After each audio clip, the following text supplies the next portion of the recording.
possible to lose weight if you have insulin resistance without cutting out carbs. Well, if you're new here, my name's Anne-Marie Lawrence. I'm a personal trainer and weight loss nutrition specialist. I'm also a mom who's personally lost over 35 pounds postpartum and kept it off. I've helped over 3,000 busy working moms, just like my client Kimberly, lose a minimum of 25 pounds in 16 weeks or less without cutting out the foods they love. And yes, that includes carbohydrates, even if you have insulin resistance, like my client Kimberly did.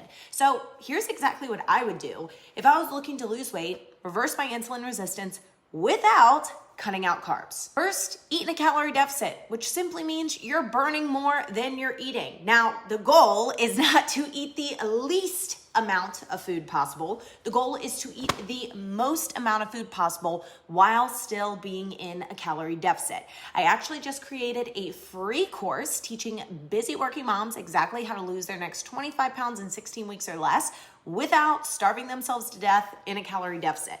If you want access to it 100% free, just comment below free course and I'll send it to you. Next, eat a balance of proteins, fats, and carbs. Yes, you heard me, eat the carbs, even if you have insulin resistance. My client Kimberly lost a total of 65 pounds, reversed her insulin resistance, and got off all of her medication and was eating over 200 grams of carbs per day.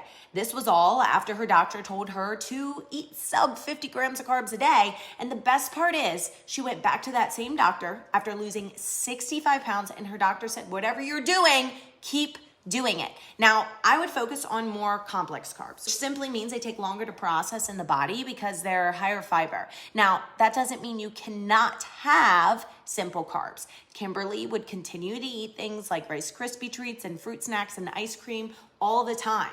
This just means be intentional about eating what you want, but adding what you need. So for instance, if you're going to have a simple carb like pancakes for breakfast, make sure you add some proteins and some fats with it to round out the meal and keep you fuller for a longer period of time without the sugar crash. Next is resistance training. If you want to keep all your curves in all the right places, you're going to want to start incorporating some sort of weight training. The more muscle you have, the easier it is to lose fat and keep it off. And not to mention, reverse your insulin resistance. Now, this doesn't mean you have to spend hours in the gym. 90% of my clients work out 100% from home with resistance bands and body weight movements. So don't overcomplicate it. Next, go for walks. Walking is one of the most underrated forms of cardio and the easiest way to get in movement. Stroller walks, walks with the family, on the treadmill, it doesn't